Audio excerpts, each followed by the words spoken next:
Can I now turn to the agenda item, there being no further matters arising from the minutes, and ask the convener of the Business Committee, Dr. Alan Brown, to present his report. This is the first time that he has done so, and we are very grateful to him for the work that he has already undertaken in that role. Dr. Brown.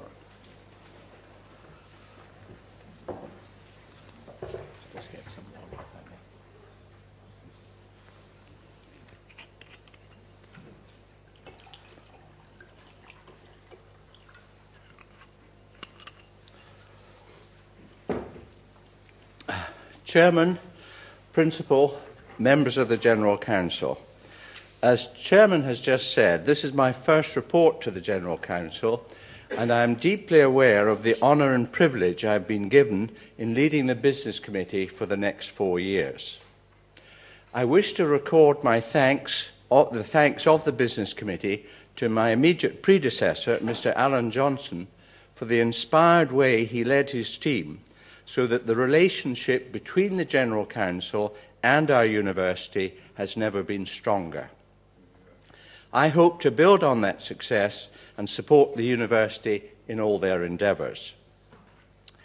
Since our last meeting in this room 1 year ago, many memorable and exciting events have taken place, which have been described in the last 2 issues of Edit and the recently published annual review for 2007-2008.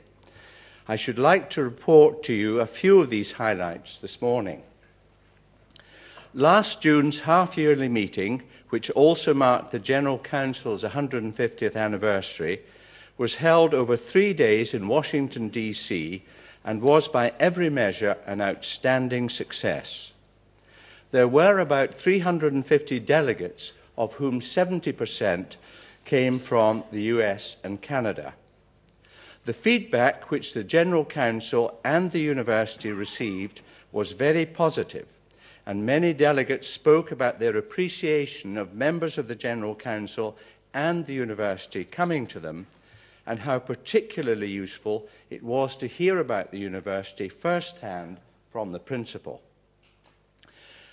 Our sincere thanks are due to the Public Affairs Standing Committee, led by Mrs. Marjorie Appleton, our Secretary to the General Council, Dr. Anne Matheson, and the University's Development and Alumni and Communications and Marketing for all the hard work which resulted in such a successful meeting.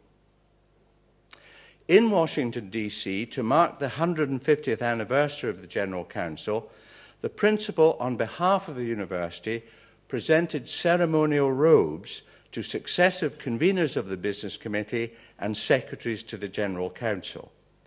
They were worn for the first time at the half-yearly meeting at Georgetown University, and Dr. Matheson and I are wearing them this morning.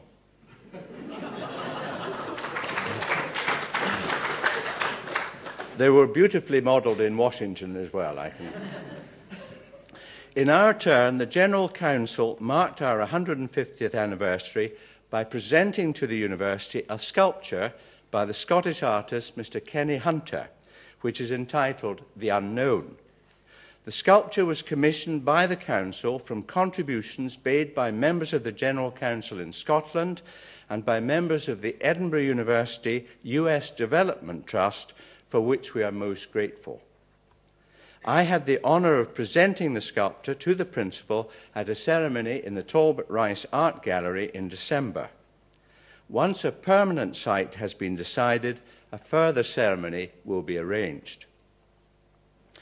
Following the meeting in North America, the Public Affairs Standing Committee considered the location of the next away meeting in June 2010, consulting the university on any preference it might have, and made its recommendations to the Business Committee at its last meeting.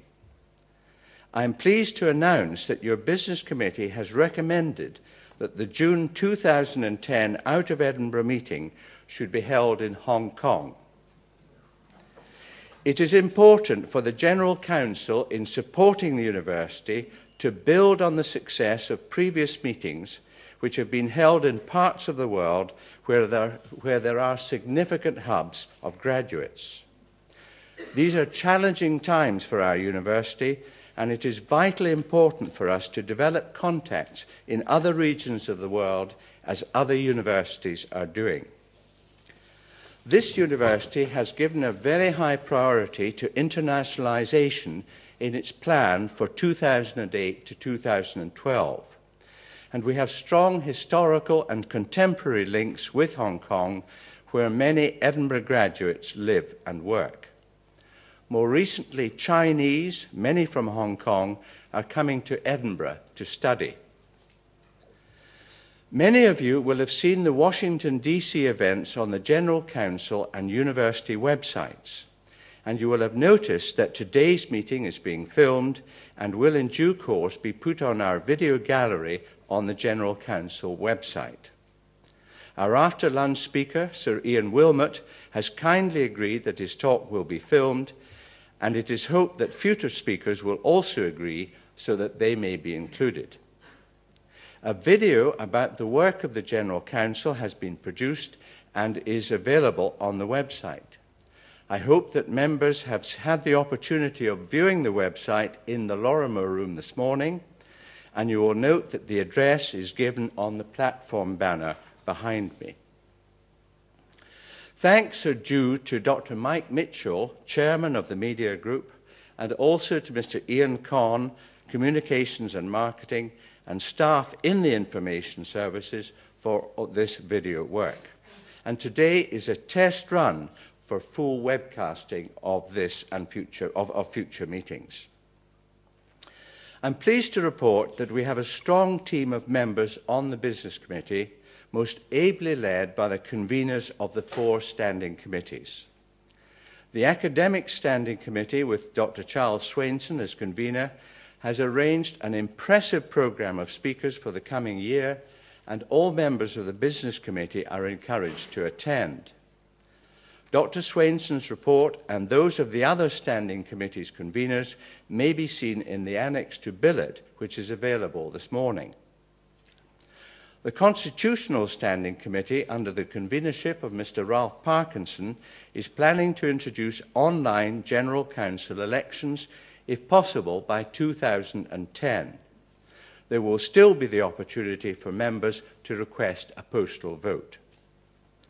The Finance and Services Standing Committee, led by Mr. Ewan Jeffrey, has also arranged an excellent series of topics to be addressed by senior university staff, the first of which was on the 4th of February when Mr. John Gorringe, the university's Director of Finance, spoke.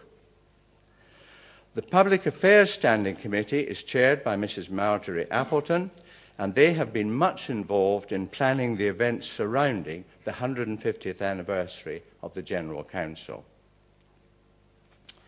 Very sadly, we have said farewell to outgoing committee members, Mr. Fred Lawson, Mrs. Patricia Spark, Ms. Diana Webster, and Dr. Ian Wotherspoon.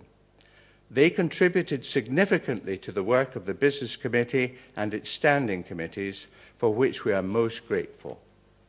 Dr. Neil Hine completed his term as Vice Convener, and we were impressed by his calm and steady support throughout his term in office. Dr. Francis Dow, who was Convener of the Academic Standing Committee, was elected Vice Convener in succession.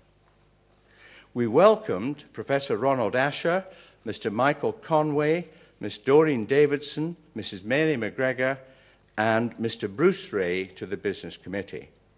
They have all brought a wide variety of experience and skills which will further strengthen our committees. Also, very sadly, as you know, this should have been our rector's last meeting, and we understand that he cannot be with us because of a family bereavement. We thank him most warmly for his great contribution to the work of the university and the student body over the last 3 years. We wish him well for the future, and I will present him with a small token of our appreciation and thanks. I look forward to seeing you all at the reception and lunch after this meeting. Thank you.